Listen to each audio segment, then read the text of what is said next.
जय मसीह की, praise the Lord. आइए आज की सुंदर सुबह में हम परमेश्वर के पवित्र वचन की ओर अपने मन को लगाएं। मेरे साथ परमेश्वर के वचन को निकालिएगा। लूका रचित सुसमाचार अध्याय 23 और उसका 42 वचन 42।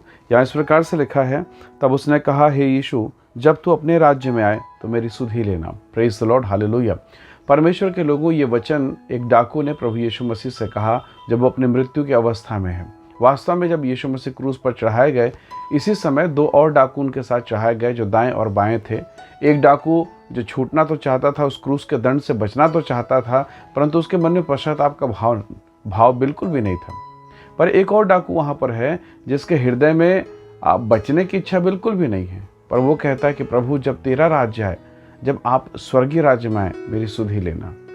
परमेश्वर के लोगों, ये जो डाकू का जो शब्द है, कहीं न कहीं ऐसा लगता है कि मानो इसके अंदर में धार्मिकता है, स्वर्ग जाने की चाहत है, और इसने पहचान लिया उस दंड की अवस्था में, पीड़ा की अवस्था में, मृत्यु की दशा में, कि जिसके साथ मैं क्रूस पर चढ़ाया गया हूँ, जिस यीशु के बगल में मैं चढ़ाया गया हूँ, वो महान है, वो उद्धार करता है और मानव जाति का मुक्तिदाता है। Praise the Lord, hallelujah. उसे इस बात का ज्ञान हो गया। बचपन से कोई चोर, डाकू या बदमाश नहीं होता। हो सकता है परिस्थिति ने, माहौल ने या संगति ने उसे इस प्रकार के अपराध की दुनिया में भेज दिया। वो दलदल में, कीचड़ में फंसता चला गया और आज वो डाकू हुआ, और ऐसा खूंखार डाकू कि आज वो पकड़ा गया है और उसे मृत्यु दंड दिया गया। लेकिन उस डाकू ने इस बात को जान लिया कि यीशु मसीह को जो क्रूस पर चढ़ाया गया है, उसने हमारे समान कोई पाप, कोई अधर्म नहीं किया। वो निर्दोष है। और यीशु मसीह के क्रूस पर की वाणी को सुनकर उसने समझ लिया कि निश्चय यह परमेश्वर का पुत्र है, ये उद्धार करता है, ये तो मानव जाति के उद्धार और मुक्ति के लिए प्रार्थना कर रहा है। Praise the Lord, hallelujah. परमेश्वर के लोगों, इस कथन ने, इस व्यवहार ने डाकू के हृदय को अंतःकरण तक तोड़ दिया। उसने सुख सुविधाओं के लिए, अपनी आवश्यकताओं के लिए, अपने ऐशो आराम के लिए, जिस भी विषय के लिए चोरी किया, डकैती किया, बहुतों को मारा, काटा, मर्डर करना मानो उसके लिए साधारण बात है।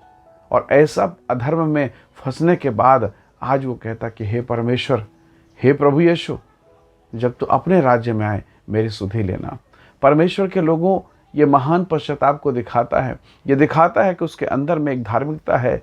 हो सकता है परिस्थिति बस वो पाप में फंस गया, हो सकता है परिस्थिति बस वो दलदल में चला गया, लेकिन आज भी उसके हृदय में परमेश्वर के राज्य के प्रति, परमेश्वर के धार्मिकता के प्रति उसके हृदय में सम्मान है। हो सकता है आज आप भी या मैं भी, हम इस प्रकार के पाप में फंस जाते हैं। कई बार एक गलती जब होती है तो उस एक गलती के कारण हम दूसरी करते हैं, दूसरी के बाद तीसरे, और इस प्रकार से हम परमेश्वर से दूर दूर होते चले जाते हैं। आज प्रार्थना नहीं हुई और फिर उसके बाद चलो रहने दो, कल फिर और फिर परसों, और ऐसे ऐसे होते होते शैतान हमारे जीवन में काम करता है और हम प्रार्थना से दूर हो जाते हैं, उपवास से दूर हो जाते हैं। एक बार चर्च नहीं गए, संगति नहीं हुई, और उसके बाद ये सिलसिला चालू हो जाता है। परमेश्वर के लोगों, आपने एक पाप किया, एक गलती की, और शैतान को अवसर मिलता है कि वो हमारे जीवन पर काम करे, हमें परमेश्वर से अलग करे।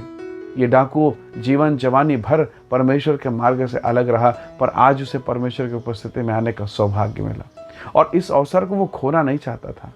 वो मरना भले चाहता था, उसे ये चिंता नहीं कि मैं जिंदा रहूं या मर जाऊं, नहीं। दूसरे डाकू ने कहा कि प्रभु, मुझे भी बचा, अपने आप को बचा, पर इससे मरने की चिंता नहीं है।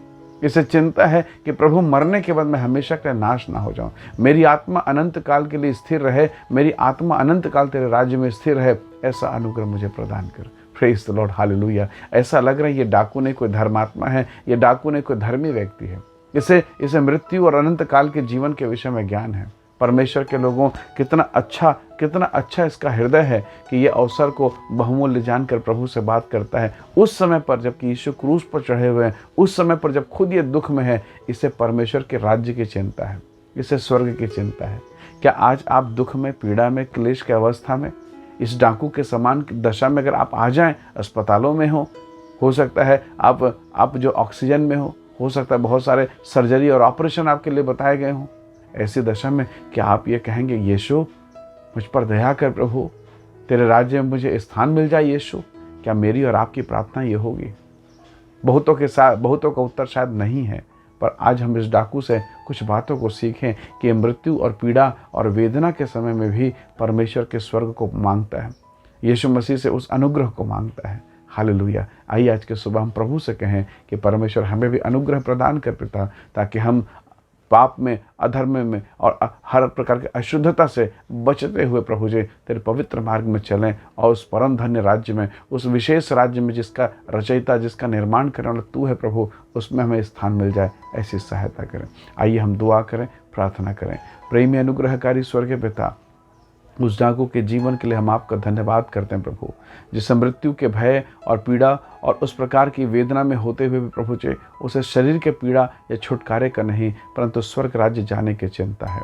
हे परमेश्वर, इस संसार में जब हम कई प्रकार के बंधन और समस्याओं और तकलीफ़ों में और सब प्रकार के रिश्तों और नातों में फंसे हैं प्रभु जी, होने दीजिए प्रभु कि हमारी चेतना, हमारा विवेक आपके स्वर्ग राज्य में पहुँचने के विषय में होने पाए। प्रभु, मेरे प्रिय भाई बहनों को जिस संदेश को सुनते हैं, मैं प्रत्येक को तेरे हाथों में सौंपता हूँ कि यीशु का अनुग्रह उनके जीवन पर होने पाए। पिता धन्यवाद, आपने प्रार्थना को सुना, प्रभु यीशु के सामर्थ्य नाम से मांगते हैं, आमीन आमीन। प्रभु आप सबको बहुत ऐसे आशीष दे। बहुत धन्यवाद इस वीडियो, इस संदेश को देखने और सुनने के लिए। परमेश्वर आप सबको आशीष दे। जय मसीह की। Praise the Lord.